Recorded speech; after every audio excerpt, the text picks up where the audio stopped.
sebuah diseminasi dari materi tentang budaya positif, tentang panis yang dibuat. Panis yang dibuat itu bagaimana kita mengatakan dan memberikan hukuman. Ini sangat menarik sekali bagaimana panis yang dibuat ini menjadikan sebuah budaya positif. Mohon kita ikuti bersama sehingga dengan materi yang telah disajikan oleh Kak Erwin setelah didiseminasikan menjadi sebuah materi yang lebih mantap lagi, harapannya demikian. Dan ini akan menjadikan ilmu ya bagi kita yang mendengarkan, juga bagi Kak Erwin untuk memberikan untuk lebih mantap lagi dalam melakukan inovasi pembelajaran di dalam kelas. Tentunya demikian. Mohon dilanjut Pak Erwin untuk menyajikan materinya.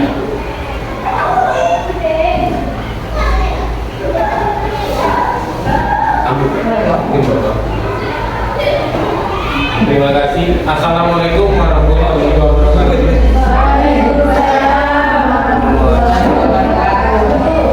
Saya terima kasih kepada Bapak Kepala Sekolah SDN Sekolah Bapak Irawan yang selalu memberikan dukungan penuh terhadap kegiatan PGP Kaum Guru Penggerak khususnya angkatan 10. Di sini saya akan membahas tentang budaya positif.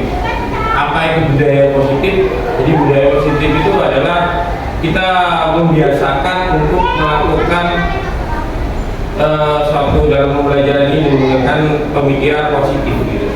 Ya, seperti apa? Mari kita lanjut, monggo lanjut ke bawah. Sebelumnya ini ada kata-kata alternatif.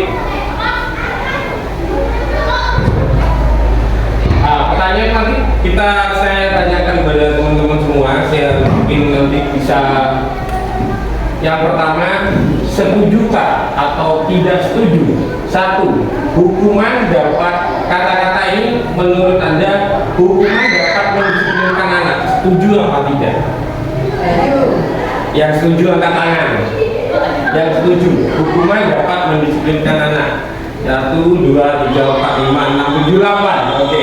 Yang kedua, pemberian hukuman dengan hal positif seperti membaca atau membersihkan halaman sekolah dapat meningkatkan disiplin anak. Maksudnya seperti ada anak hafalan gitu ya, hafalan dah hafal, disuruh menghafal lebih banyak lagi. Nah itu ya, itu hukuman positif maksudnya. Ini setuju apa tidak? Yang setuju angkat tangan. 1, 2, 3, 4, 5. Oke, yang ketiga, setuju atau tidak memberi penghargaan dapat meningkatkan motivasi belajar anak? Setuju. Yang setuju angkat tangan. Oke, terima kasih. Yang pertama saya minta pendapat tadi yang setuju, hukuman dapat mendisiplinkan anak. Yang setuju berikan pendapat dari siapa? Oke, monggo Pak Katiran, mungkin berdiri Pak. Kata-kata itu bagi saya, karena hukuman dapat mendisiplinkan anak itu artinya begini. Ketika anak itu membuat suatu mistake atau kesalahan, diberikan suatu hukuman yang sifatnya mengarah kepada bagaimana pembenarannya, saya kira itu juga merupakan cara kita dengan tidak langsung anak nanti akan ingat Ismail, itulah salah saya. Ya, begitu ya. Siap. Saya kira sementara berbanyak kayak gitu Pak Erwin. Ya ini kita artinya begini Pak Erwin. Ketika anak itu salah, biarkan saja. Jadi salah. Saya kira itu. Terima kasih.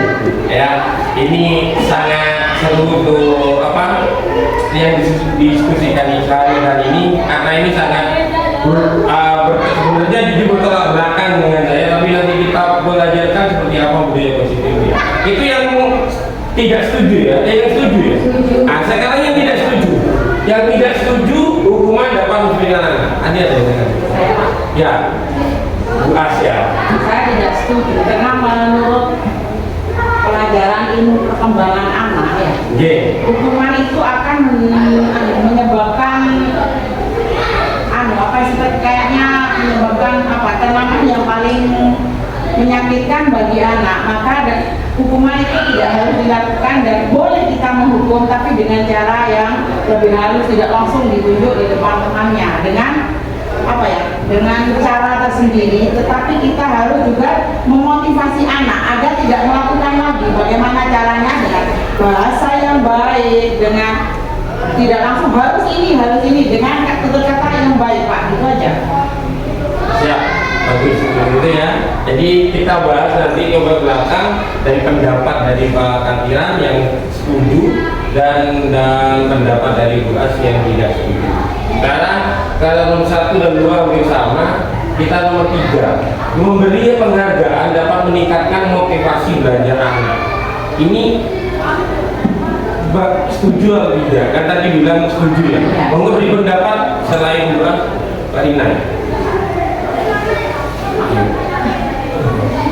Memberi penghargaan dapat meningkatkan motivasi anak. Nih, setuju ya? Gimana?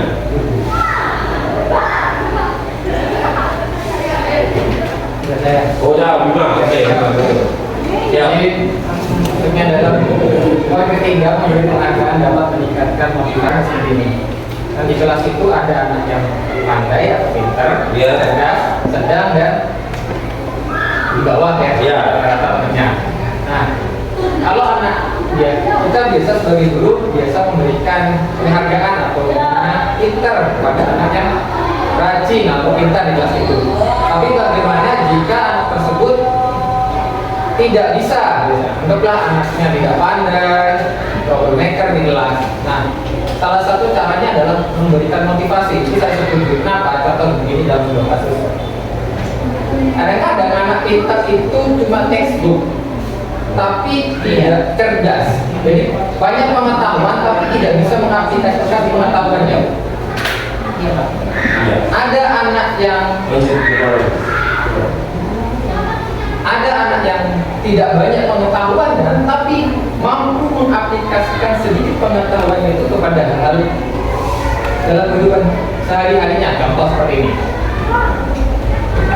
Anak-anak yang pintar itu jarang ngingon sapi, jarang ngingon sapi. Misalnya atau ada anak yang kurang mampu, biasanya kerjanya di rumah dia ini bantuin orang tuanya menggembala misalkan. Suatu saat gurunya bisa bertanya seperti ini, kenapa kira-kira atau berapa lama atau kenapa teleknya atau kotorannya sapi itu bisa dipakai atau dibuat untuk pupuk? Kenapa kok di tanaman itu dikasih kotorannya sapi kok subur? Nah, kalau anak yang tidak banyak buku, tapi kan kita jarang juga di buku belajar. Kalau anak yang pintar saja dia tidak paham, tapi anak yang tidak berpengetahuan tidak paham teorinya, cuma dia sering mengaplikasikannya di rumah, dia tahu, oh Pak, karena itu bisa membuat tanah atau tanaman menjadi subur, tumbuhnya lebih besar, misalkan seperti itu. Terus temannya misalkan di teman yang lain tidak bisa menjawab, dia orang yang diremehkan di kelas itu bisa menjawab, pasti terdorong atau naik motivasinya. Oh aku bisa, sampai pulang itu pasti dia merasa bangga sama temannya, besoknya belajar lagi seperti itu. Kelamaan untuk pendapat dari Pak Bima luar biasa ya. Jadi untuk memberikan motivasi pada temannya ya, kita pemantik dari pertanyaan pemantik ini, memberi penghargaan ini yang kita bahkan banyak ya sekarang. Kita memberikan penghargaan kepada anak seperti ranking ya, itu yang jangkanya 1 semester atau 2 semester. Ada yang memberikan penghargaan ketika menyelesaikan diberi hutang. Nah, ini pengaruhnya menurut ini yang setuju, yang tidak setuju. Ini anak yang tidak pernah dapat itu kan jadi bersemangat untuk bisa yang bersemangat. Kalau yang takutnya minder. Aku gak pernah dapat hutang berapa ya. Akhirnya males, malah malu. Nah, itu yang menjadikan seperti apa di budaya positif yang harus kita lakukan dengan hal itu. Itu memang pada zaman MBS itu sangat dianjurkan kan. Nah, tapi setelah hasilnya ternyata banyak yang mungkin anak malah tambah bawah gitu. Monggo lebih Pak. Nah, monggo ada memberi penghargaan penghargaan itu bukan hanya benda, tapi bisa bagus, itu merupakan penghargaan juga. Nah ya itu Pak, yang akan kita bahas nanti akan itu seperti apa penghargaan yang benar. Nah, gitu ya. Seperti apa nanti kita bahas bersama. Langsung dulu. Ini ada perubahan tadi kemarin. Saya juga agak mungkin nggak sedikit lebih paham. Ada bisa baca dari tadi paham. Ada B, Anda dan teman Anda sopirkan secara kertas kecil tuliskan benda atau sesuatu yang sangat berharga untuk Anda. Letakkan di salah satu tangan Anda dan genggam benda sesuatu tersebut dengan segala daya. Buat kepala. Teman Anda B akan mencoba dengan sekuat tenaga berbagai cara untuk meminta Anda memberikan benda tersebut. B bisa membujuk, mengancam, berhadik, merayu, menyuap, apa saja agar dapat membuat kepala tangan Anda. Ini maksudnya contoh nih, bro. Gitu. Ya, maksudnya. Oh, ini maksudnya jadi apa? Bagaimana Ketika kita memegang suatu benda yang kita sangat sayangi, itu mereka menggunakan kata mengancam, menghadik, merayu, menyuap. Apa yang sebaiknya digunakan? Biar kepalanya buka.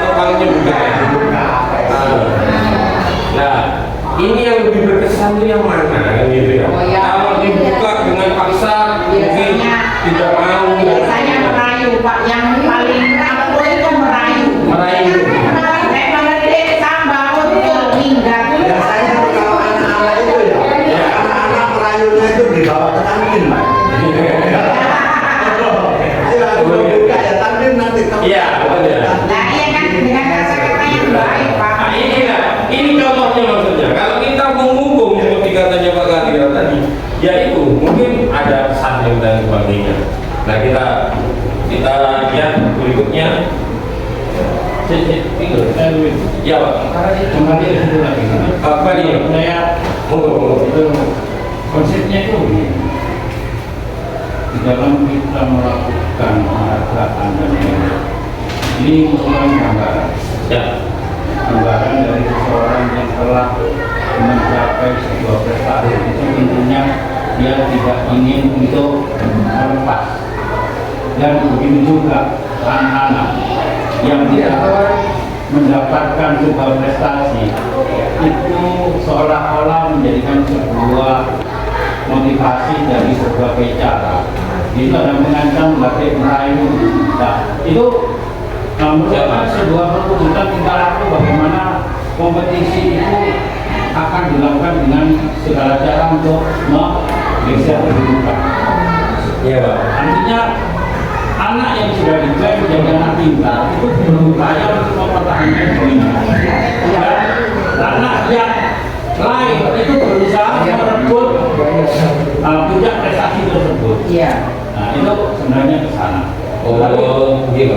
Nah, tetapi kembali lagi kepada konteks kita di dalam kita tidak bisa juga menerima sebuah pendapat bahwa punish and reward itu tidak positif, juga tidak bisa. Tetapi memang dalam kondisi pembelajaran sekarang mulai dengan ditiadakan ranking itu sudah menunjukkan. Sekarang kan tidak ada rankingan ya. Nah, itu sudah menunjukkan bahwa sebenarnya punish and reward ini sudah mulai dibatasi. Jadi anak yang terbaik, anak yang terendah itu sudah mulai dimunculkan dengan alasan bahwa anak yang terendah ini akan menjadi sebuah beban mental. Ya. Dan nanti kita tidak bisa juga menerima begitu saja tentang punish and reward.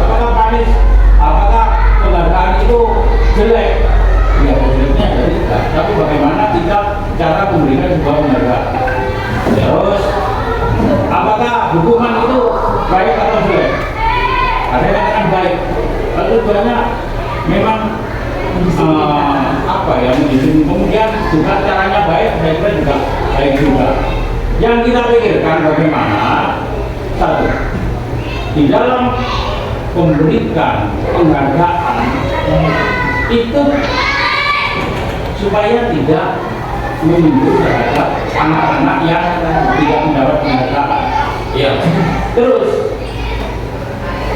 bagaimana sebuah punishment atau hukuman itu tidak malah merendahkan, tetapi bisa menjadikan manfaat. Kan begitu. Jadi kita mungkin ada teori-teori lah. Kalau teori itu siapapun yang menunjukkan teori itu yang akan mempertahankan alasan. Kan begitu. Masing-masing punya alasan. Ya. Tetapi kita sebagai guru, lalu tadi sudah muncul 10 untuk piala, apa itu? Ya ribut juga. Nah, kalau kita terlalu kaku memandang sebuah teori, kita ini juga akan bingung. Maka ayo kita kembali lagi bagaimana menyikapi sebuah penghargaan dan hukuman itu dengan bijak yang sama-sama tujuannya untuk membangun mental anak-anak. Oke. Terima kasih untuk Bapak Kepala Sekolah yang jawabannya luar biasa. Jadi kita lanjutkan untuk Pak. Seperti ini dikatakan dari pendidik Dr. William Harrison dalam kelompok teori yang kemudian nanti berkembang dinamakan analisis teori, merumuskan beberapa konsep tentang mana kontrol, ilusi guru mengontrol murid, ilusi bahwa semua penguatan positif efektif dan bermanfaat, ilusi bahwa kritik dan membuat orang merasa bersalah dapat menguatkan karakter, ilusi bahwa orang dewasa memiliki hak untuk memaksa. Jadi ini dari teori kita apa ya, cara mengajar kita dalam ilusi tersebut ya. Ada yang gurunya mengontrol murid, ada yang membuat penguatan positif efektif untuk bermanfaat, ada yang membuat kritik agar mereka menjadi karakternya kuat, ada yang mempunyai cara mengajar dengan dewasa memiliki hak untuk memaksa. Seperti itu. Mungkin nanti lebih banyak guys. Ilusi mengontrol, pada dasarnya kita tidak dapat memaksa murid untuk berbuat sesuatu jika murid tersebut memilih untuk tidak melakukannya. Ya, walaupun tampaknya guru sedang mengontrol perilaku murid, hal demikian terjadi karena murid sedang mengizinkan dirinya dikontrol. Saat itu betul kontrol guru menjadi kebutuhan dasar yang dipilih murid tersebut. Teori kontrol menyatakan bahwa semua perilaku memiliki tujuan belakang terhadap perilaku yang tidak disukai.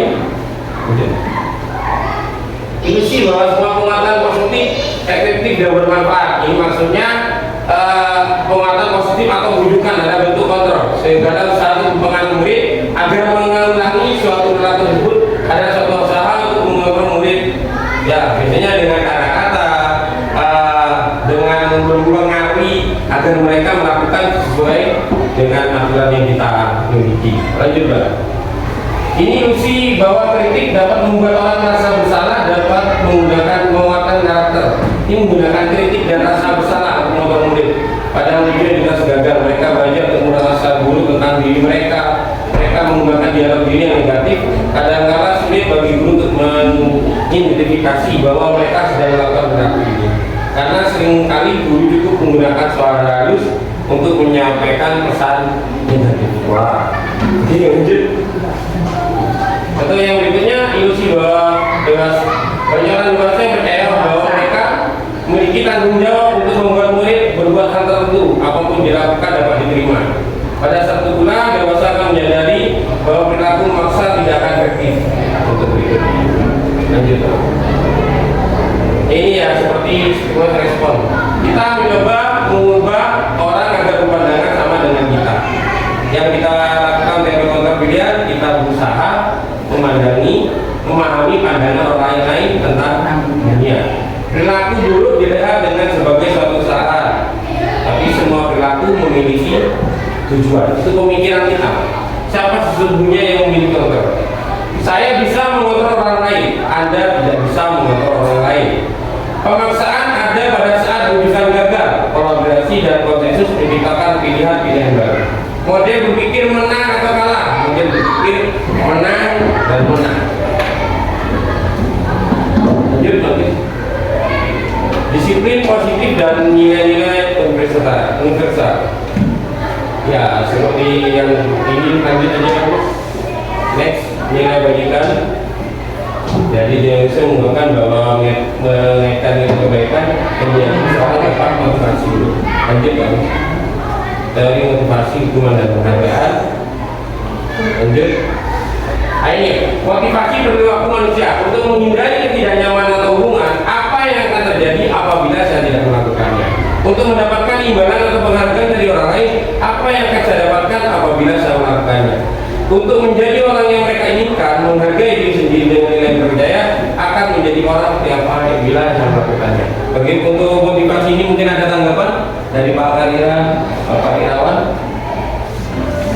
dan mungkin Rizky selaku senior saya. Untuk menghindari ketidaknyamanan. Ibu ini belum ada tanggapan? Nah, Untuk menghindari ketidaknyamanan Atau hukuman. apa yang terjadi apabila saya tidak melakukan? Ini motivasi perilaku manusia. Setuju Pak ya dengan ini Pak ya? Jangan kalau kalau yang menghindari itu ya tidak salah. Ya gini Pak Win. Dari poin pertama ini ada dua segi positif, ada negatif. Segi negatifnya ketika ada Kesalahan. hukuman yang tidak kita ambil, hukuman itu kan hanya berkata-kata ya. Ya. Contoh si A membuat buang salah ya. Ya. Dan kita arahkan katakanlah berikan kritikan atau hukuman. Ya kita akan terbengkalai ya nanti. Ya, itu yang pertama. Segi negatifnya. Dan segi positifnya ketika anak itu tidak diberi hukuman ya. Iya. Tetapi dia bisa mengubah dirinya ini dengan sikap salahnya.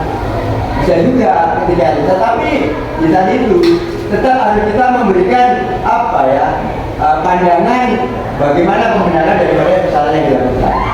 Memberikan motivasi lah. Tapi kalau itu ketidaknyamanan atau hukuman, ya, untuk menghindari ketidaknyamanan atau hukuman, ya banyak hal lagi itu juga. Yang pertama bisa melihat sikap sosial anak ke belakangnya bagaimana. Ya. Yang pertama, yang kedua bisa berubah apa enggak? Nah, ini yang perlu saya sampaikan. Bagi saya itu oke lah, silakan dipandang dari segi itu dan negatif. Oh iya, itu sebenarnya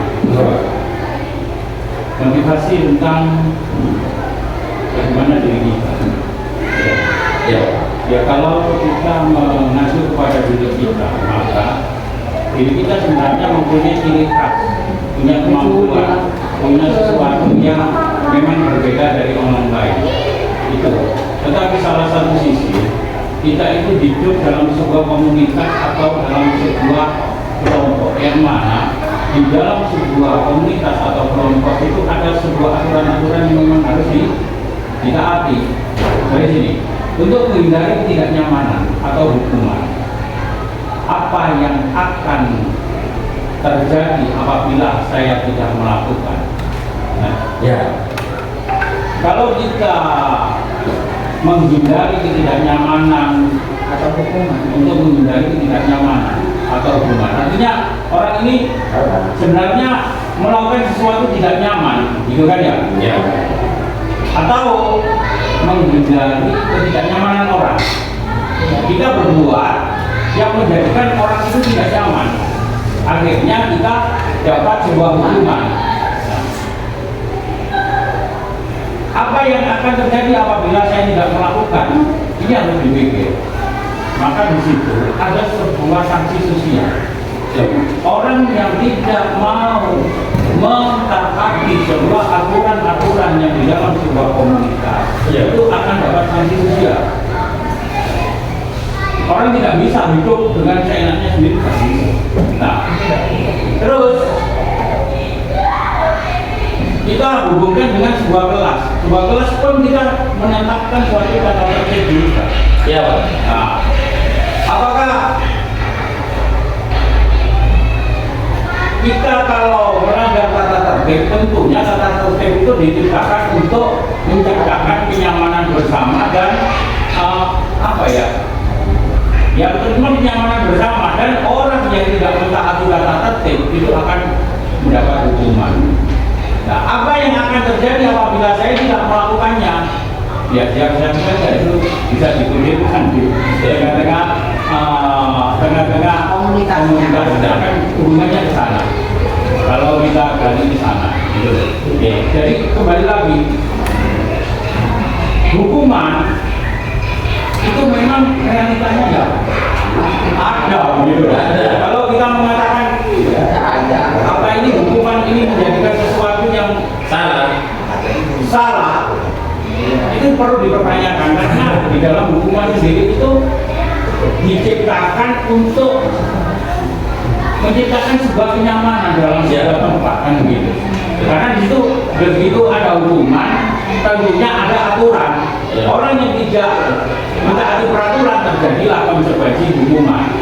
Tapi itu pun harus dipertimbangkan dengan betul sehingga hukuman ini tidak serta-merta gitu. Ya. Ya, Oke, ya. Siapa? Benar. Itu hukuman bersifat tidak terencana atau tiba-tiba. Anak yang murid tidak tahu apa yang akan terjadi dan tidak dilibatkan. Hukuman itu bersifat satu arah. Jadi ini artinya hukuman. Ini Pak ya. Jadi hukuman itu sifatnya satu arah. Hukuman ini hanya untuk murid. Jadi murid tidak tahu, tiba-tiba sudah dihukum. Ayo kamu melakukan kesalahan, kamu tadi yang memecahkan kaca ya. Ayo sekarang hukumannya kamu bersihkan kamar mandi. Nah ini namanya hukuman. Jadi bersifat satu arah dari pihak guru yang memberikan, dan murid hanya menerima suatu hukuman tanpa melalui suatu kesepakatan atau pengarah dari pihak guru. Sebelum atau sebenarnya hukuman ini diberikan bisa berupa fisik maupun psikis. Murid atau anak disakiti oleh suatu perbuatan atau kata-kata. Kadang dari kata-kata ya. Oh tanggung, nakal. Ya. Oh anak isu dan lain sebagainya. Lanjut Pak, nah, itu artinya dari hukuman. Nah ya ini nanti kita gunakan seperti apa gitu. Ini adalah apa ya, materi yang paling seru. Kemarin ini sampai 3 jam yang dibahas dengan Pak dosennya karena tentang bahasa. Seperti apa hukuman? Hukuman itu hukuman satu arah, artinya satu arah. Guru kok yang oleh hukum. Oh guru kok yang oleh hukum. Nah, karena di sini ada kesepakatan kelas. Nah, kesepakatan kelas guru ini dua anak tidak. seperti yang katanya Pak kita Kemarin hotel kan? Tadi sudah dijawab. Saya mau ngomong. Kalau kesepakatan kelas itu berupa hukuman apa enggak, tapi katanya masih ada lanjutannya. lanjutannya. Ada sih.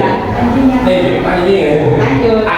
Kalau konsekuensi ini, jadi hukumannya ada dua. Ada hukuman, ada konsekuensi. Konsekuensi sudah terencana atau sudah disepakati, sudah dibahas dan disetujui oleh murid dan guru.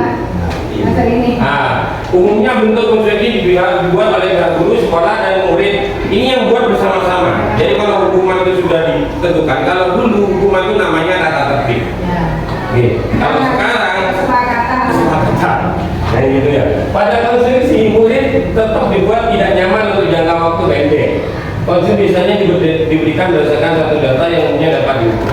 Jadi kalau hukuman itu jangka panjang, anak yang sudah kena hukum kadang masih mengingat gitu. Tapi kalau konsekuensi ini hanya tidak itu murid itu jangka pendek, hanya ingatnya sekarang saja. Tidak parah. Tidak parah. Nah, ini contohnya ya. Ini contohnya Pak Baim. Mencatat 100 kali di dalam buku kalimat, saya tidak akan terlambat lagi, jangan terlambat sekolah. Ini hukuman atau konsekuensi? Kalau kata saya hukuman. Lari mengelilingi lapangan basket, hukuman. Murid diminta push up 15 kali, hukuman. Nah, ini mengganti kertas tugas. Itu konsekuensi jelas sudah. Ya, mengganti kertas tugas teman terjadi, membersihkan tempat air meja tulis yang tersenggol pada saat belajar. Murid disuruh untuk tidak mengenakan sepatu seharian di sekolah karena tidak mengenakan sepatu hitam, itu hukuman. Lari mengelilingi basket 2 kali karena terlambat 10 menit untuk pelajaran PDOK, itu bukan masuk hukuman tapi konsekuensi karena berhubungan dengan materi. Oke, setuju. Lanjut. Perbedaan hukuman dan konsekuensi. Sesuatu yang menyakitkan harus terjadi. Loh? Membuat anak sapi berbau. Ya, membuat anak sakit fisik maupun hati jangka waktu lama. Anak memiliki kedisiplinan. Ini hukuman. Ini yang saya rangkum, perbedaan hukuman dan konsekuensi. Paksaan mendorong anak menyakiti diri sendiri. Konsep diri yang buruk, anak belajar untuk menyembunyikan kesalahan. Marah, rasa bersalah, dipermalukan sesuatu harus terjadi. Membuat anak merasa tidak nyaman dalam waktu jangka waktu pendek. Anak menghargai disiplin. Mendorong anak agar mudah menyesuaikan diri, konsep diri yang baik, anak belajar, kehilangan hak untuk dibuat tidak nyaman. Mungkin ada tanggapan teman-teman dari hukuman dan intervensi. Tanggapan saya Pak. Iya. Kalau anak-anak saya nggak kerjakan PR misalnya, Ya. suruh mengerjakan di luar itu hukuman kan ya? Itu masuk hukuman. Ya, tetapi kalau dibiarkan terus menerus, maka anak-anak tidak akan disiplin juga Pak. Nah, mungkin ada yang bisa menemukan konsekuensinya. Jadi kita ini, jadi seperti disampaikan, konsekuensi itu adalah keyakinan, kesepakatan yang sudah dibuat. Jadi kita buat sebelumnya, kita buat kesepakatan dulu buat. Iya. Nah, teman-teman nanti kalau kalian jangan kayak itu. Oh, dibicarakan di awal. Saya tambahkan. Bukan di awal, Pak. Ketika sebuah hukuman dengan konsekuensi itu sama. Ya. Contoh, si A. Negara WR hukum dari lapangan. Konsekuensinya kesepakatannya iya Pak 10 kali. Nah, Saya amit ini amit. Ya. Di dalam hukuman dinyatakan bahwa itu adalah menyakiti anak, sama kan ya? Ya. Nah, bagaimana imbangisasinya dalam hal ini? Ada bagaimana ini? Kalau dalam teori konsekuensi menyatakan kalau terjadi di lapangan, iya disepakati. Tetapi realita dalam hukuman menyakitkan hati. Bagaimana imbangisasinya? oke. Ini yang kita pelajari. Monggo mungkin ada tambahan Gusti. Lanjutkan saja nanti pada. Oh ya, ini sudah Pak jawabannya. Oke, lanjut ya. Gusti Ro, main ini berarti lanjut lagi begitu ya. Oke ya. Lanjut. Nah, institusi merupakan tatanan kondisi bagi murid untuk memperbaiki kesalahan mereka. Jadi kita memberikan restitusi. Mereka bisa kembali pada kelompok mereka dengan karakter yang lebih kuat. Ini juga merupakan proses kolaboratif yang mengajarkan murid untuk mencari solusi. Nah, restitusi membantu murid menjadi lebih memiliki tujuan, disiplin, positif, dan memberikan dirinya setelah berbuat salah. Penekanannya bukanlah pada bagaimana perilaku untuk menyenangkan orang lain atau menghindari ketidaknyamanan, namun tujuannya adalah menjadi orang yang menghargai nilai-nilai kebajikan yang dipercayai. Nah, ini mungkin Pak jawaban dari sampean. Jadi kita ada diskusi bagaimana mana itu memperbaiki kesalahan dari mereka. Tapi kalau katanya saya, kalau mungkin kesepakatan ya mungkin kesepakatannya jangan terlalu dijam itu. Kita arahkan ke budaya positif. Kesepakatannya digantung lah ya.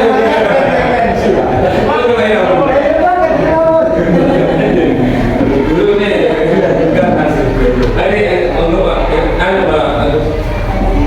ciri-ciri diskusi bukan untuk menembus kesalahan, tapi untuk belajar dari kesalahan. Diskusi memperbaiki hubungan adalah tawaran buka perasaan, menuntut untuk melihat ke dalam diri, mencari kebutuhan dasar berdasarkan tindakan.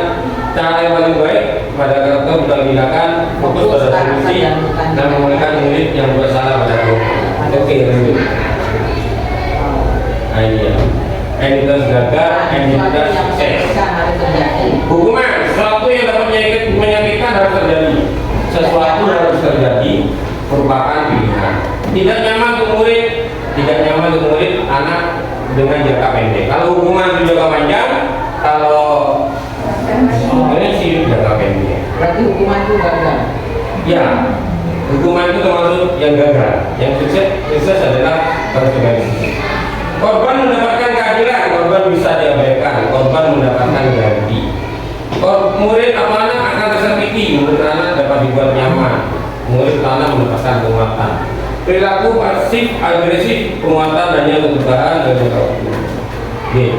Murid anak yang memiliki peraturan, murid anak menghormati peraturan, murid menghormati dirinya dan orang lain. Ini untuk dari produk konsekuensi, restitusi dan hukuman. Netral positif. Restitusi yang positif. Ya, jadi hukuman ini termasuk perilaku yang negatif. Jadi ya memang repot juga ya. Ya. Kita sering juga ya seperti yang disampaikan Pak Irawan tadi, untuk kondisional dari untuk yang dilaksanakannya gitu. Monggo lanjut. Itu Ya lanjut. Monggo Pak Irawan. ini masukannya. Jadi hukuman itu, bagaimana kita bisa mengukur diri kita dalam memberikan hukuman kepada anak-anak. Satu hal yang menjadi pedoman, kita harus bisa mendalami bagaimana hati anak-anak. Iya Pak. Karena tanpa didasari dengan bagaimana kita mendalami hati anak-anak, kita itu akan lepas begitu saja. Apalagi kita itu menghadapi anak-anak sudah emosi dulu, atau sudah apa ya? Kita ini anak-anak ini sudah bukan merasa murid kita, karena nah itu yang menyebabkan karena kita berlebihan di dalam memberikan hukuman. Bukan berarti besar kecilnya sebuah tindakan. Hal tindakan kecil, tetapi itu menyakitkan, itu juga bisa. Ya. Karena apa? Rasa yang ada di dalam diri kita itu sudah tidak memperhatikan bagaimana bagi anak-anak. Itu harus didalami bagi seorang guru, sehingga kita itu bisa mengukur anak itu kira-kira saya kasih hubungan begini, semakin dia punya semangat atau dendam kepada kita, itu harus kita pikirkan. Karena kalau kita nanti memberikan hukuman seperti dendam terhadap anak-anak mungkin dendam. Tetapi kalau kita itu memberikan hukuman dengan dasar Kesepakatan hati. iya kesepakatan, Ya. tapi kesepakatan harus kita ukur juga. Nanti kita oke kita sepakatan, tapi itu kita lihat juga anak tersebut ini kembalilah kalau kita konsekuensinya dari sebuah peristiwa itu akan membawakan kebaikan, maka walaupun itu sebuah kesepakatan, tapi kalau ini membawa dampak yang mendalam kepada anak-anak, menjadikan trauma, itu juga harus kita lakukan. Itu kembali lagi kepada bagaimana hukuman itu kita wujudkan dalam sebuah konsekuensi dengan wujud sebuah tindakan yang bisa memberikan dampak positif atau memberikan semangat kepada anak-anak, bukan memberikan sebuah stigma. Ya, itu saja sudah. Jadi kita nanti kalau hitung-hitungannya baku kepada sebuah Hukuman. bukan kesepakatan, jadi orang tidak bisa menerima atau tidak kesepakatan. Oke. Itu aja. Monggo lanjut Pak. Ya, terima kasih untuk jawaban luar biasa dari Pak Irawan. Ini tentang penghargaan. Penghargaan menurut apa ini menunjukkan bahwa penghargaan perhubungan ada dalam pelaku untuk mengajukan potensi dan pelajaran sesungguhnya. Wah, pengaruh jangka pendek dan jangka panjang. Penghargaan efektif jika kita menginginkan orang melakukan sesuatu. Jika kita menggunakan penghargaan lagi dan lagi, maka orang tersebut akan bergantung pada penghargaan. Ini diberikan serta kehilangan motivasi dari dalam. Jika kita mendapatkan penghargaan untuk melakukan sesuatu yang baik, maka selain kita senantiasa berharap mendapatkan penghargaan tersebut, kita pun tidak menyadari tindakan yang baik akan kita lakukan. Jadi penghargaan ini menurut ini ya, Vicon ini ya, ini apa ya, sangat berdampak buruk karena kan kita siswa akan tergantung terhadap pada penghargaan, bukan pada prestasi. Nah, jadi apa yang lainnya sebelum saya buka pendapatnya, kita lanjut dulu Pak. Lanjut. Nah, keyakinan kelas. Mengapa keyakinan kelas? Mengapa tidak peraturan kelas? Keyakinan kelas ini saya ambil ya, bukan keyakinan agama, bukan. Keyakinan kelas ini kesepakatan, artinya kesepakatan kelas. Gitu. Nah, mengapa kita memiliki peraturan tentang penggunaan helm pada kendaraan roda motor? Mungkin Anda menjawab keselamatan. Mengapa kita memiliki peraturan tentang penggunaan masker dan mencuci tangan? Mungkin Anda menjawab adalah kesehatan. Nilai keselamatan dan kesehatan, nilai yang kita sebut sebagai suatu keyakinan. Nilai-nilai kebajikan universal yang disepakati secara tersirat dan lepas dari latar belakang negara. Jadi kalau aturan itu kita buat sebagai keyakinan, insya Allah kita akan bergerak seperti positif ya. Jadi kalau kita tidak memakai helm, kita kalau ada kecelakaan bisa berbahaya bagi kita. Jadi bukan kita berpikir tidak pakai helm kok kayaknya ditilang, jadi itu loh. Yang kita diarahkan untuk berpikir seperti itu. Kita harus berpikir positif. Nah, kadang-kadang kita pikirkan nggak mau helm kok ditilang, bukan lagi kita selamat saja. Enggak lanjut. Udah ya lanjut. Keyakinan kelas bersifat lebih abstrak. Jadi kita untuk menghindari dari lebih hukuman itu kita menggunakan keyakinan kelas. Keyakinan kelas ini kita gunakan sebelum pembelajaran atau kita buat jangka panjang sebelum pembelajaran dimulai. Nah, untuk keyakinan kelas ini nanti itu yang sebagai apa ya? Keyakinan kelas hukuman ini tidak bersifat satu tapi bersifat dua. Jadi gurunya ikut juga, semua juga keyakinan kelas. Lanjut ya, bentar. Siapa? Oke, keyakinan kelas sebenarnya dapat firong ini.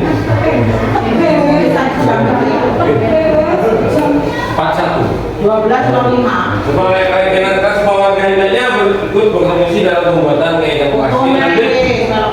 Lanjut.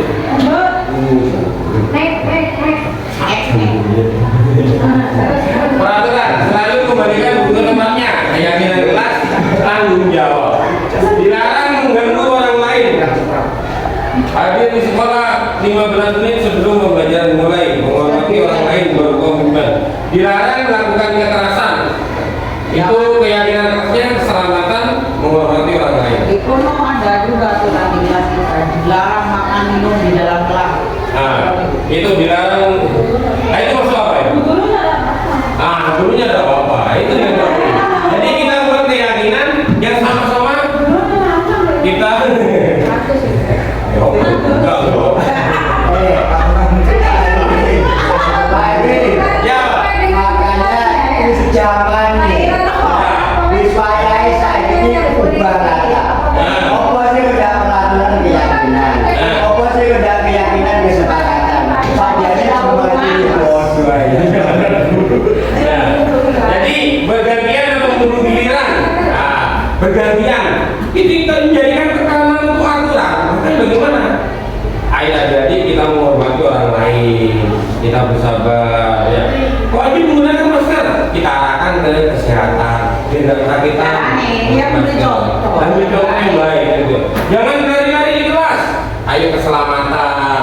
Jangan lari di kelas ya, biar takut jatuh. Jadi arahnya itu tidak mengarah ke aturan. Seperti itu.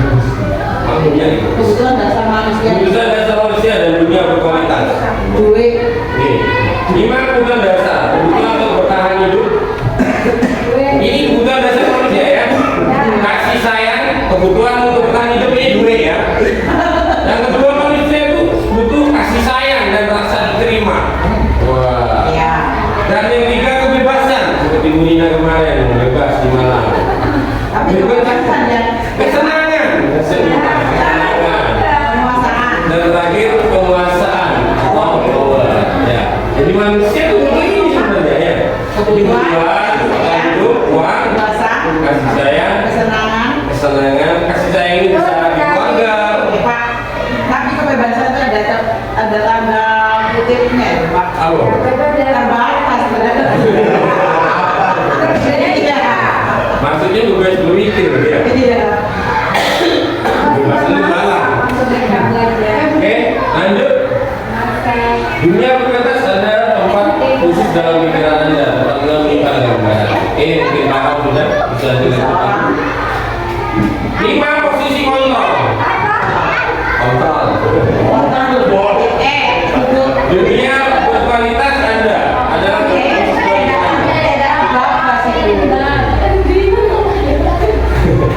seleksi fisik. 5 posisi kontrol kita yaitu yang disebut adalah penghukum, pembuat rasa bersalah, teman, pemantau, dan ini. Jadi dari guru itu ada 5 posisi kontrol ini. Kita menggunakan yang mana? Nah, kita mau menggunakan penghukum, membuat rasa bersalah, atau menjadikan murid menjadi teman, atau memantau, atau manajer. Teman dan Ini jawabannya yang benar ini. Tapi kita bahas dulu. pemantau dan manajer. Penghukum, seorang hukum bisa menggunakan hukuman fisik maupun verbal. Ya. Membuat rasa bersalah, pada posisi ini guru akan bersuara lebih lembut. Membuat rasa bersalah seperti ini. Kona pada sana Pak Guru, pada sana guru mau saya masak, saya tidak pakai kono nanti ini guru. Nah ini membuat rasa bersalah. Iya, ini ya itu udah ini. Kayak bagus, bon dari mana Pak Agus dipayang berarti kono. Nah itu membuat rasa bersalah. Itu contohnya ya. Nah, teman, guru pada ini tidak akan menyakiti murid, namun akan tetap berupaya melalui observasi. Posisi teman pada guru bisa negatif atau positif, seperti yang dibahas pada rapat yang lalu. Ya, jadi menjadi teman ini, jadi tak konco. Nah ini negatifnya murid tidak mengira, tidak ada batasan. Ah, ini kalau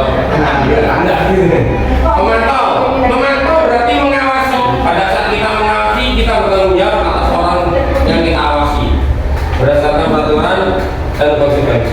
Manajer, posisi di mana guru berbuat sesuatu bersama dengan murid, mempersilahkan murid mempertanggungjawabkan perilakunya dan mendukung murid agar dapat menemukan solusi dan permasalahan. Manajerial. Nah, jadi ini yang paling terbaik sebenarnya adalah manajer.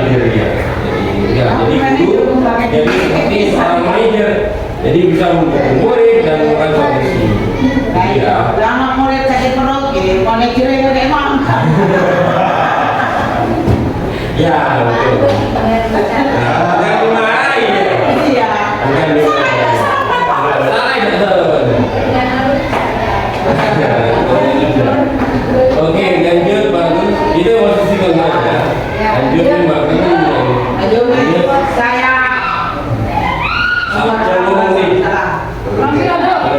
Pernyataan. Ini saya kecewa sekali dengan kamu. Siapa yang mengatakan semangat deh? Membuat orang merasa bersalah. Siapa yang mengatakan? Kamu tidak pernah benar. Ini kata-kata menghukum.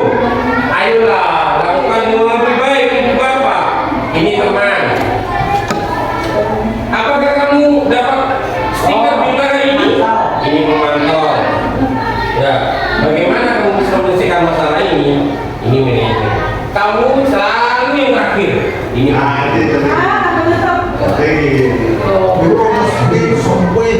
sobat. Pancet gaya. Oh, tambah aja. Ya. Ya. Segitiga eksekusi adalah telah melakukan sebuah ulapan untuk memudahkan para guru dan tua melakukan proses menyiapkan anaknya melakukan eksekusi bernama segitiga eksekusi. Lanjut Pak. Paling ini lebih halus Pak ya. Ya. Utamakan identitas. Kita semua melakukan hal terbaik. Langkah validasi tindakan yang salah. Jadi ini apabila ada murid kita melakukan kesalahan, kita melakukan langkah ini. Yang pertama, menstabilkan identitas. Jadi kita semua melakukan hal yang terbaik yang kita lakukan. Kita harus Semua perilaku memiliki anak. kita punya salah kita sama-sama punya salah. Nah, jadi diberikan pengertian pada murid. Berikutnya tindakan validasi. Semua pelaku, kenapa kamu melakukan seperti itu? Kenapa kamu kok menendang bola sampai pecah katanya? Apa? Jangan langsung fokus. Yang ketiga, menyatakan keyakinan. Nah, menurut kamu sudah melanggar kesepakatan yang sudah dibuat apa tidak? Apa konsekuensinya? Nah, seperti itu. Itulah maksud dari Kata-kata ini jauh, terus nulis. tidak masuk. Lanjut. Ayo, lanjut. Menstabilkan identitas. Oke. Jamin. Kurang 10. Oke ya. Lanjut. Ya. Pak, Nah, sekarang saya nih, Iya. ya. Untuk menghindari semua itu terjadi, untuk melangkah kita agar lebih baik dalam pendekatan terhadap anak,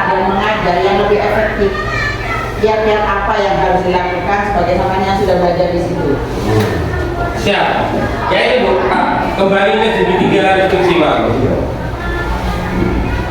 Nah ini Bu. Jadi sekarang yang bukan yang baik ya, tapi dari pembelajaran budaya positif ini kita disarankan untuk menggunakan tahapan segitiga restriksi. Jadi setiap sebelum kita melakukan sebelum pembelajaran kita harus membuat keyakinan dulu pada siswa. Keyakinan ini yang dimaksud adalah kesepakatan. Kita buat kesepakatan dengan apapun itu, gitu. Di setiap kelas itu memang ada ya kepala kelas yang itu juga dibentuk oleh guru Dan siswa. Nah, seperti hukuman yang berat, contohnya bukan berbeda ada ya. Yang lain. Nah, itu kesepakatan keyakinan itu dilakukan oleh kepala sekolah. Jadi ketika pembelajaran pertama kita punya peran ini biasanya SMP dan SMA. Kita itu termasuk keyakinan. Jadi tidak apa seperti itu. Seperti melakukan hal-hal yang melanggar hukum. Ini banyak kemarin. Berarti kita tidak ada hukum di negara kita ya enggak. Yang salah itu kalau kita tidak tahu hukumannya itu apa. Jadi kalau ada hukuman kayak pengacara. Jadi kita harus tahu dulu. Sebentar ya. Biar ada kesepakatan tadi ya. Kalau sudah kesepakatan dibuat, tetap sering. Contohnya mengenai pelajaran yang kita ajarkan nih. Ya. Sering dan hampir setiap hari dia tidak pernah mengerjakan tugasnya dengan alasan lupa. Apa itu? Nah, itu seperti ini banyak terjadi di murid yang bisa nih. Nah, ini dilakukannya makanya tahapan segitiga diskusi ini tidak dilakukan untuk satu kali Bu. Ya, jadi untuk kasus-kasus seperti ini dilakukan sampai berkali-kali. Yang memang benar hukuman itu sangat efektif, cepat. Jadi menang dan menang. Tapi bapaknya yang dulu. Jadi ini dilakukan berkali-kali. Yang pertama menstabilkan identitas, validasi tidak salah dan yang lainnya. Ya berarti mereka selalu melakukan konsekuensi yang sudah ditetapkan itu. Jadi contohnya kalau ada ngerjakan, berarti kamu ya. Iya.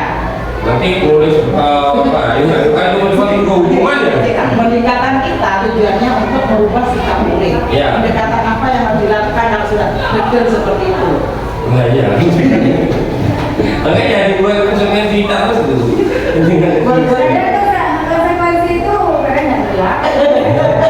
Tanggung itu namanya. Iya. Karena Termasuk. tidak mengerjakan tugasnya. Iya. Kemarin juga dibahas kalau sampai mengeluarkan anak ke sekolah apa itu termasuk hukuman. Nah, itu ternyata ada konsekuensi. Masuk seperti ada SMK kemarin kejadian taburan dan sebagainya. Itu sepakatannya juga.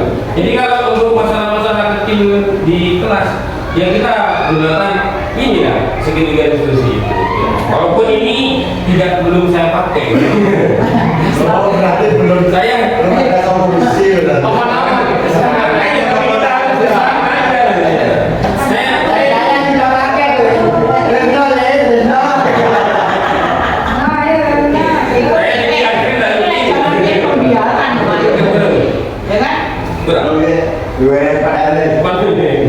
Sekarang saya mau kasus ya. Contoh kasus ya.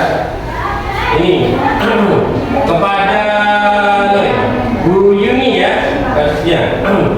Jika ada Dian namanya ya, Dian ini tidak waktu pelajaran, dia itu selalu keluar dan mengikuti pelajarannya Pak Bima gitu ya. Keluar masuk keluar sehingga Mbak Bima ini merasakan apa yang dilakukan sebagai Bu Yuni wali kelas. Monggo Bu Yuni kasusnya. Dari ke tadi apa kesepakatan? Ya. Kalau misalnya tidak dilakukan berkali-kali, ya baiknya bicara angkat atas ya. Jadi ini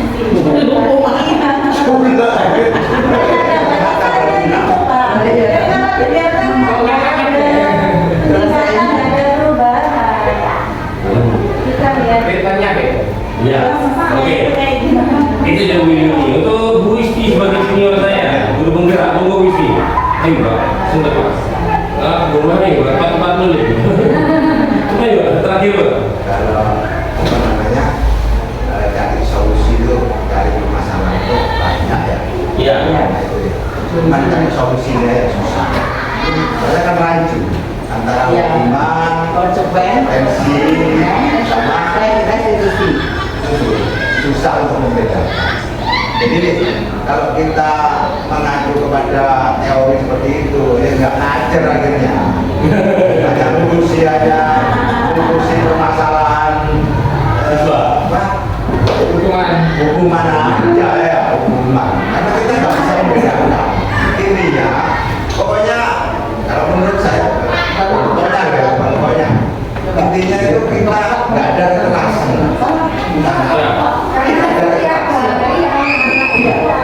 Tunjukkan kesalahan ya. Permasalahan. Itu nggak ada kekerasan. Iya. Kalau sudah ada kekerasan, Tapi tidak terlalu Menyakitkan. memberatkan. Ya, begitu untuk kalau pendapat saya ya itu bagus begini. Ini untuk pendapat saya yang kasus barusan. Yang pertama kita menerbitkan indikasinya. Ada apa permasalahannya? Kenapa kok keluar terus di pelajarannya Mahima? Terus perilakunya memiliki alasan. Kenapa alasan? Mungkin karena sakit perut. Karena mesti mereka punya yang kita takutkan mereka punya alasan lain dari kenakalan mereka. Atau sakit perut karena makan pedes tadi berangkat sekolah. Dalam 1 minggu Elisa itu tidak pelajaran apapun mesti ada jeda tidak masuk. Iya, iya. Resistensi itu juga bagus, juga kadang-kadang nyewa. Contoh, si A ada seneng matematika, berhubungan tuh. Takutnya oh sih, kenapa kau tidak mau belajar? Ali seperti Ya, lewat akhir titik akhirnya, udah seneng matematika, ya begitu. Jawaban Terus no. Terus no. Itu ada, saya babi mal otomatis. Ada ada bukti ya apa itu? Restitusi akhir kita bagaimana? Ya tetap kita menanyakan keyakinan. Ya, Kita kan bahasa Inggris memberikan dukungan jiwa. betul aja. Tetap tapi itu akhirnya timbul ancaman, ancaman timbul. Oh ini ada nilai matematika dari mana saya mau nilai rapotnya dari kamu untuk tahu kan gitu kan? akhirnya berubah dulu. Nah itu kan dipanjang. Restitusi akhir kan ancaman. Ya, simpulan terakhir. Kesimpulan saya yang menyimpulkan. Ya Bu. Jadi sebenarnya restitusi itu sebenarnya baik. Ya. Cuma Ayo, boleh. apa namanya? Tapi Di lapangan itu banyak kerennya. Saya juga mencoba menerapkan restitusi. Nanti setelah ini Pak Erwin akan memilih salah satu guru di restitusi. Saya duduk di Pak ya. Bu Ipa ini kan nggak lulus ketiga kan. Nah, restitusinya itu dikembalikan ke Bu Ipa sendiri. Kamu gimana caranya supaya lulus? Saya mau belajar berhenti. Jadi dari hatinya yang bersangkutan itu restitusi. Tapi biasanya anak-anak itu kalau ditanya sama gurunya itu bukan dari hatinya itu takut, tetap Pokoknya mau. takut. Pokoknya mau. Nah itu faktanya di lapangan. Kalau untuk orang dewasa mungkin Iya. bagus ya. Kalau untuk anak-anak karena memang Dunia anak. tahap motorik ya, motorik itu belum bisa. Untuk anak mungkin bisa untuk anak SMP atau SMA. Ya. Ya, ya bagus. Terima kasih untuk diskusi pada hari ini. Ya, kita sudah buat lebih baik ya. Ya, waktu kita lakukan sedikit demi sedikit seperti apa tahapan segitiga diskusi ini dan kita lebih mengurangi dari namanya berpikir positif dari kegiatan dari Anda. Mungkin itu aja dari saya. Terima kasih dan saya akhiri. Assalamualaikum warahmatullahi wabarakatuh. Assalamualaikum warahmatullahi wabarakatuh. Saya Yudi Andina, merupakan rekan sejawat Bapak Erwin Pri Satrio Wibowo sebagai calon guru penggerak Angkatan 10 Kabupaten Probolinggo. Dari kegiatan diseminasi tentang budaya positif, saya mendapatkan hal baru tentang bagaimana kita sebagai guru menerapkan disiplin positif kepada peserta didik dan bagaimana juga guru mengatasi ketidakdisiplinan siswa melalui program restitusi. Harapan dari kami adalah mari kita bersinergi dan berkolaborasi untuk menerapkan nilai-nilai kebajikan untuk mencetak generasi yang berkarakter sesuai dengan profil pelajar Pancasila. Demikian dari saya. Terima kasih. Wassalamualaikum warahmatullahi wabarakatuh.